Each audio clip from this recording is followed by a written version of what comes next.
All right, so this is a business case question. So a media company thinks something like Spotify makes its money from monthly subscription fees, and then the company is considering entering the podcast space. How would you measure the impact on customer lifetime value of such a move? Yeah, sounds like a fun question. Before I get started, I want to understand a couple of different things. One, I guess, what is the current monetization model? And are we assuming that this is Spotify and I can kind of make those assumptions for myself? Yeah, so I'd say you could probably choose Spotify, like the New York Times, any sort of kind of media org that, primarily does one thing, such as, let's say, blog posts. Maybe it's even music subscriptions with Spotify's case. And then is now thinking about branching into podcasting, and whether that's their own podcast or just featuring podcasts. And so pretty open here, but yeah, Spotify would be specifically a use case where I believe they'd be kind of entering the podcast space in terms of buying podcasts and then just Mhm. featuring them on their player, right? Whereas the New York Times, I think, is a little bit more so like they're starting podcasts to then kind of sell to their existing member base and subscribers I see. for Okay, so consumption. Yeah. Yeah. should we assume that like basically Spotify? I'll assume, let's say that Spotify is looking to launch a podcast specific section within their app. They're thinking about how to do that and what the Yep. impact to lifetime value will be. Okay. Yeah, let's do that. Sounds good. So I'm just gonna write some of the stuff down. So okay, they want to introduce podcasts. Cool. And then do we want to make a distinction right now about are we targeting to introduce podcasts to free users or premium users, or do we want to go after all of them?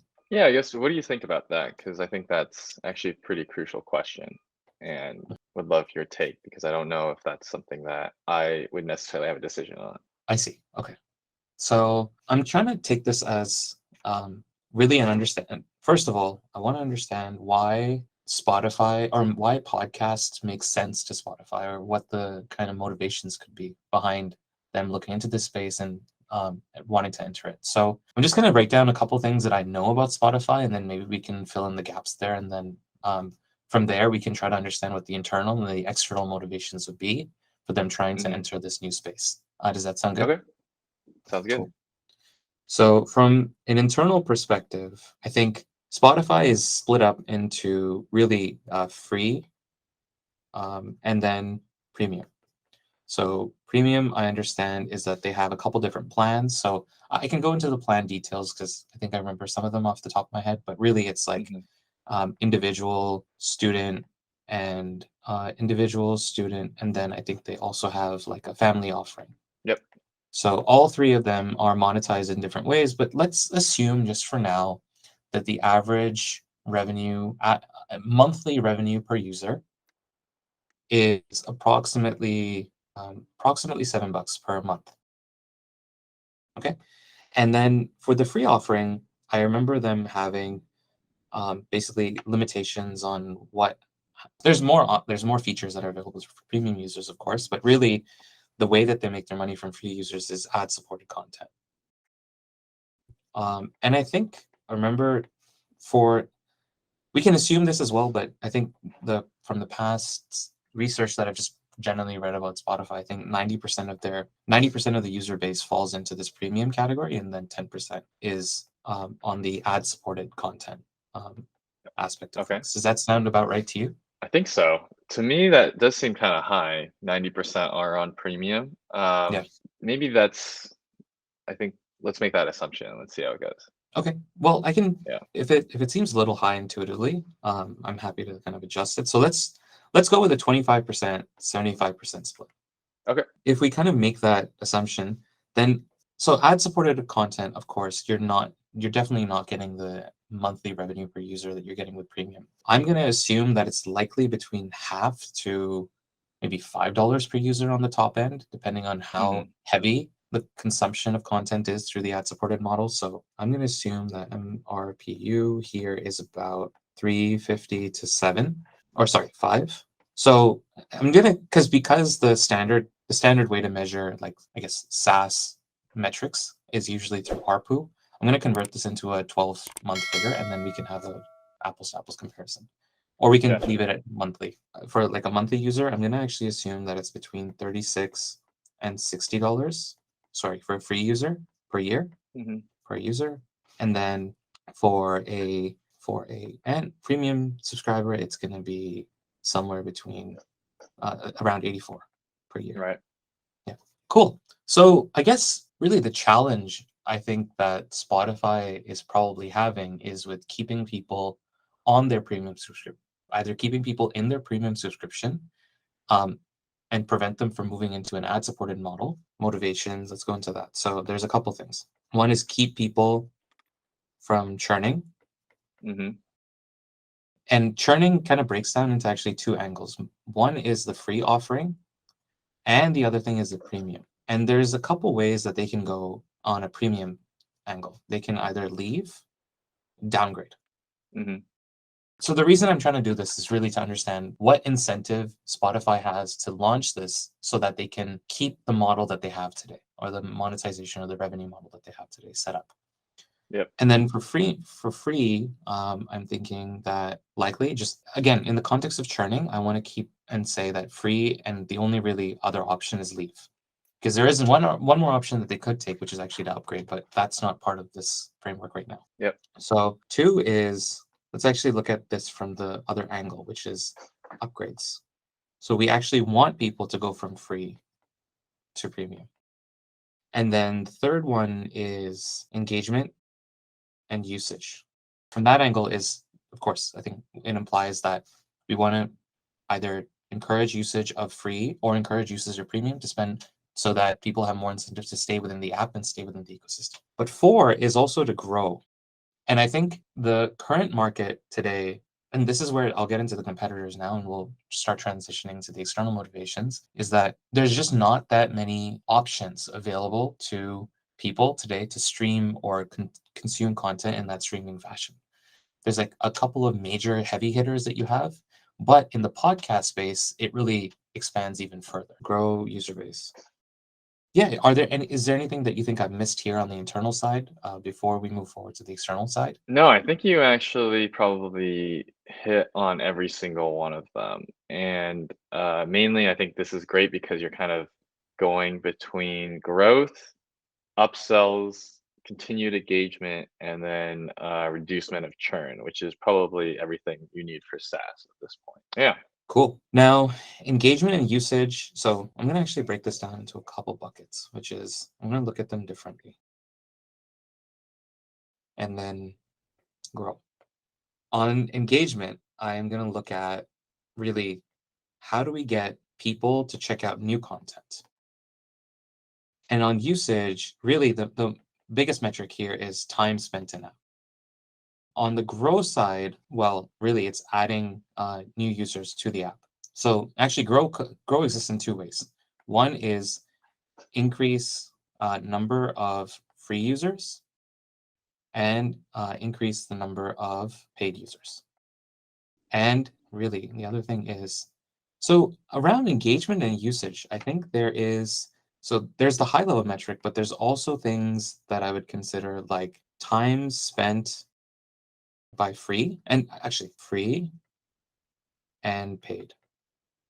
Hmm. And really actually around churn. So I don't want to miss that as well. Why would anybody churn in the first place? Well, it's because they have another source of consuming content. So now it's Hmm. time to look at really the competitors. So I'm going to look at the leave aspect, and they can leave to a couple different options today. One is YouTube Music, one is Apple Service, and the other is really like I think those are the two biggest names right now. And then there's like this other category, and that other category breaks down into things like Stitcher, let's say Pocket Casts. You have like the news um, agencies as well that all have their own native apps. Is this all making sense for now?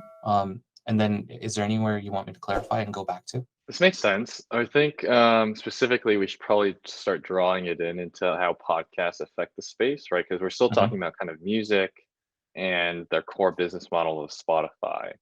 Yeah. And so specifically, we start thinking about how podcasts kind of affect these four metrics.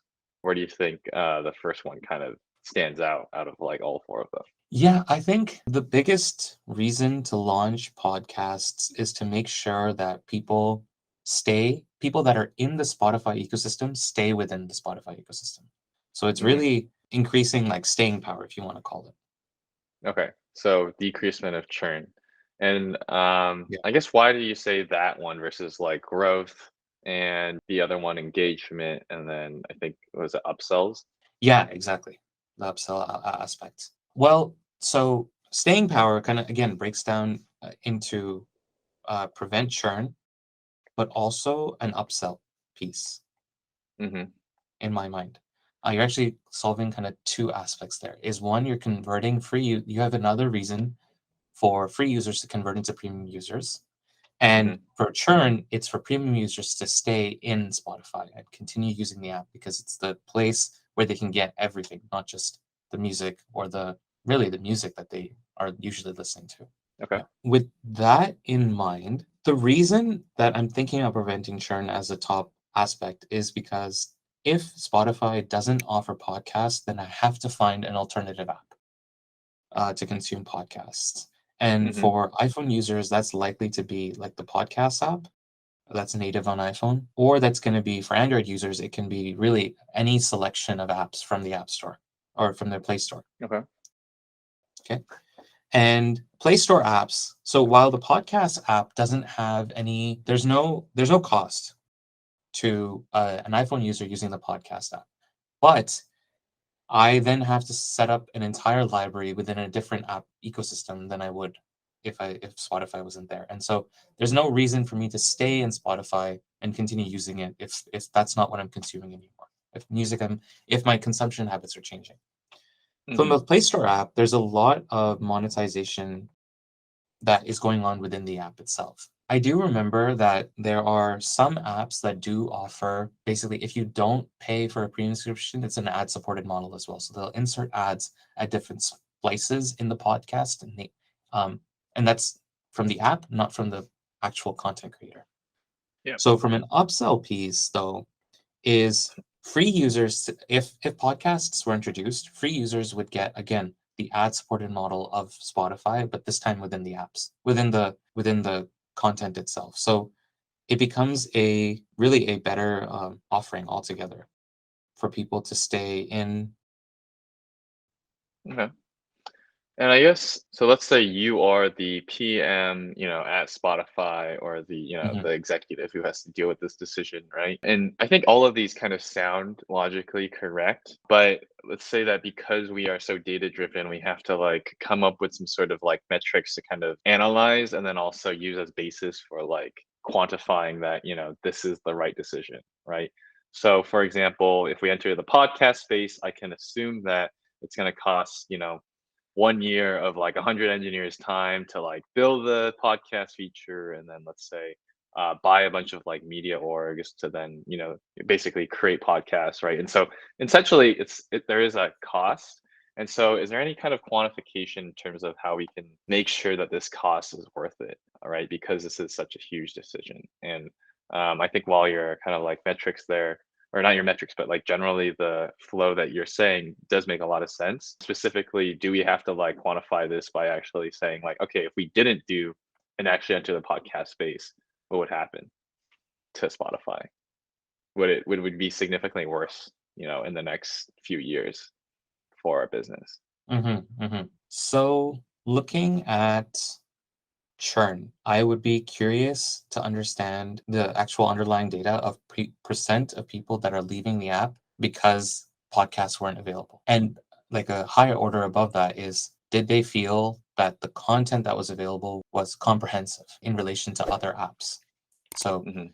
I'm assuming here is that from the data that Spotify has, that a driver of churn is not having enough content, and that that podcasts are one of those factors. So Hmm. there's two angles to me that Spotify has to consider when they're thinking about the effort involved to kind of think about. the podcast space. Is one is integrating third-party content within the app itself. So this is where really engineers would need to design the entire flow and to the UX itself. And then here is a completely different angle, which is and this is where the monetization can become even more important for premium subscribers, is Hmm. we can invest in first party content that is exclusive to premium users. So again, creating that upsell play as well. But investing in this will be really a question mark, because I think like the closest competitor that I can kind of draw upon right now is Netflix, with their first party content creation. Sorry, the titles that they're actually finding, sourcing, and then funding. So I think here is there's a couple of things that Spotify will need to think about, is discovering like new artists. And they can do this by they can de-risk this by looking at like consumption habits Hmm. of their users who listen to podcasts, essentially, to understand what genres would resonate best with certain segments of premium users. Okay. Now, if we take I'd like to use kind of like a value cost, like risk matrix here, if that makes sense. So Yeah. the value for integrating first party content is really to offer a new segment to free and premium users. And also to metrics, again, I would look at is really number of listens or expected listens that we expect on each kind of podcasts in general. Like, so this could be actually, let me go a little bit higher order level, is time spent listening to podcasts. Yep. And then this could be broken down by genre and et cetera, and understood that way. But for Hmm. the free users, on the cost side, I would really look at. I would say something where it's like, can we understand two things? One is like the external effect of not integrating podcasts into our Yep. app when competitors are doing the same, and Hmm. then the cost of subscribers leaving, right, at that point. And then the second one is figuring out also just like a general test and understanding of how much like maybe a threshold towards like time spent listening on Spotify reduces churn, right? So like for example, if I'm listening to Spotify 100 hours a week, there's like a 98% chance that I'm not going to churn this next month or something, probably even higher. But if I'm only listening to Spotify, let's say like 10 hours a week or something like that or less, then there's like a 50% chance that I might churn next month. And that's with like the core metric that we're thinking about as like time spent listening on Spotify. And so to me, I think like if that is our core metric, then podcasts in general, right? If we can incrementally increase the amount of time that someone's listening to Spotify by even like 10%, then there's some sort of X number correlation in terms of like the reduction in churn that we can quantify at that point. And because podcasts might be able to do that, then that's like a really good reason, I think, for me to introduce podcasts. That's under the basis that we understand that the consumers that are already listening to music are probably also going to be listening to podcasts at the same time, right? And so I think that might be one kind of good value add that you're kind of like on the track for. The other one that I mentioned previously was probably more about external competitors that I think is a lot harder to like do analysis for, and it's not really in the realm of like kind of data analysis versus like market research. But does that kind of help guide your thinking, or is that like something that you're thinking of before? Yeah, I'm thinking, I understand that the time spent in app is the thing that we're trying to influence the most here. That's the metric that Yeah, that's our North Star. yeah. But I'm trying to figure out how Spotify would differentiate its product, its podcast offering from, let's say, an Apple Music or an Apple Hmm. podcast offering. Because if we offer the exact same set of content there, like people are going to churn because they want to churn. There's no reason for them to stay really. Again, that staying power isn't increasing just because it's available.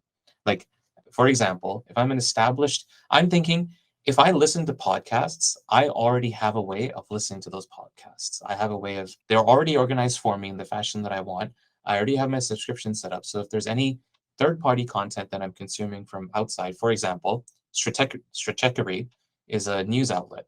They offer a podcast service that reads the daily news, the daily digest that's published every day, and then you can feed that into an RSS link, or you can sign up through Apple Podcasts. And all of that billing is handled seamlessly through that.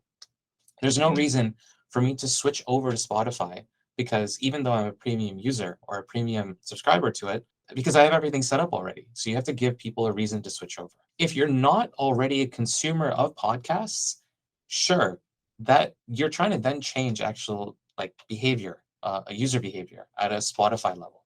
And I'm just not I'm not convinced that today I can solidly say that we are going to be able to move non-podcast listeners to being podcast listeners, and then also say, without having some sort of differentiation, to say that they're also going to sign up for a premium service. okay. So I think Yeah. that's for the free to premium conversion, right? Where I think then probably the largest value add for some of this might then be in retaining premium users that maybe, are already paying for Spotify, and let's say they pay for Trajectory too. Hmm. But if they're going to have all their music and listening in one place, then they would choose Spotify as their core kind of outlet versus, you can't listen to music on I mean, you can listen to music on like Apple Music and podcasts, but that's more so an external competitor kind of coming in and just like taking market share away, right? I think Yeah. the one core thing that is also something to think about is that the overall like market cap of podcast listeners is also expanding. And so if the number of, people that are listening to podcasts increases every single year, then also then kind of entering into a market space where you know that you can take market share because like the overall like size Pie of as the well. total addressable market is increasing as well. So I think that's the second kind of convincing reason. Obviously, we're kind of doing this in hindsight because we know that Spotify and everyone else has kind of jumped into the podcast space as well. Hmm. But I think like the current market of like May 2022 is almost around like focusing also a lot more on reducing churn because the amount of growth is kind of slowly starting to taper out for a lot of these media businesses, right? Hmm. And that's also kind of a challenge with us talking about it at different points in time because obviously I don't think this would be the case 2 years ago or 3 years ago as well. Yeah. And I then think with yeah. that in mind, I just want to add one thing, which is if you're, yes, I get the free to premium play of having podcasts so that people can convert. But if we think about the premium user themselves that already has a podcast library, the biggest reason I would have to switch over is if Spotify makes it easier for me to discover new podcasts, import my existing library of podcasts from another app, and Hmm. integrates the entire billing or the subscription process or for other podcast shows.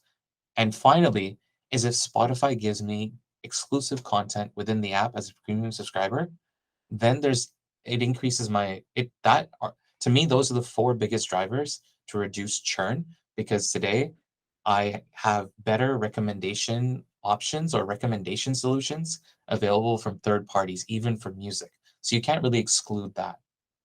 Yeah, gotcha. Yeah, that makes a lot of sense, right? Because they do have their kind of own exclusive content. If you think about Joe Rogan's podcast and such, but I think this kind of begs into like a second question that we can maybe lightly touch on, which is like Mhm. if we're also thinking of then paying for exclusive content on for the podcast that is only shown on Spotify, is there any way for us to quantify, whether it's worth buying, the Joe Rogan podcast for a year or like some other like hugely popular kind of podcasts, crime drama podcasts, right? Some, general kind of exclusive kind of content. And I know this kind of gets into more of like Netflix territory of media subscription, but yeah, it's just like a kind of good question because if we're already in the podcast space, how do we then quantify our exclusive content that we try to acquire versus just, not acquiring it? So I think there's three big buckets here. One is cross sell, the other is upsell, and the final is churn. If you acquire content that's exclusive to Spotify, let's say the Joe Rogan podcast, and it helps me discover new content from that I wouldn't have otherwise discovered. For example, if I'm a user or I'm a listener, really nonfiction podcasts, like for example, like Serial, and all of a sudden you introduce Joe Rogan to me, you've introduced me to a new genre of talk shows. From there, I might even foray into other talk show categories, which I may not have done. Hmm. That's angle one. Angle two is the upsell, is now all of a reason by having Joe Rogan, I'm more likely, the likelihood of me signing up for premium as a free user goes up. And again, the likely, and from the churn aspect, if I like the Joe Rogan podcast, meaning if the proportion of if we look at the listening habits, premium users today, pointing us to talk shows from Joe Rogan or talk shows in general being a primary category that people are listening to, then it makes a ton of sense there as well because you increase time spent in app and time spent listening to content through Spotify. Gotcha. Okay. Which then kind of influences those churn metrics as well, right? Those And churn so metrics, yeah. is there a way for us to quantify that cost then? Like, let's say Serial comes and like, we want $10 million for this year, right? Like, is Mhm. there, how do we justify that cost? How do we say that's too expensive or that's like a great deal, on Spotify's side? It's really the likelihood of adding new users and the probability of how many users will join. So like if we segment it a little bit by there's three big angles again here to me. How many users will convert from free to premium? So they'll go Hmm. from really the initial estimates that we made here is that the incremental increase that we can expect is potentially, well, double the revenue from a free user. So let's say if we take the median of 36 to 60, $34 will be added back to Spotify per user that converts from free to premium. That's one.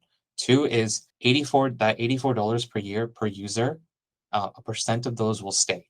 So we'll Hmm. reduce churn there.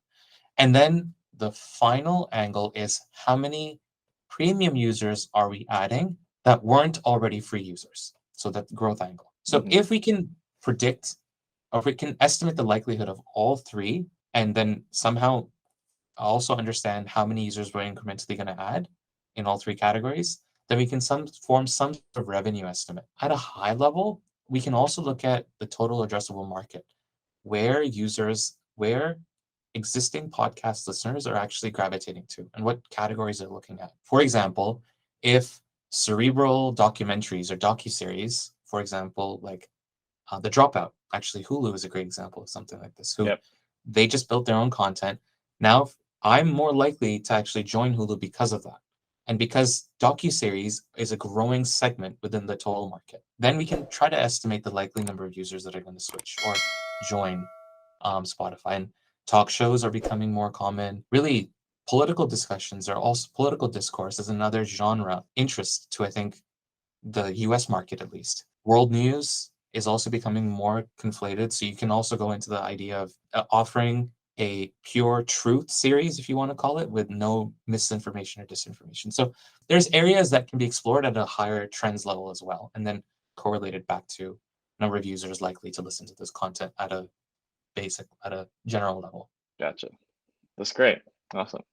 I want to take this time actually to then do a quick retro on like the interview question and what you thought about it, and really like highlight exactly. So if you were to receive this, kind of question for, let's say, product manager, product analyst, data scientist interview, like, what do you think about the question?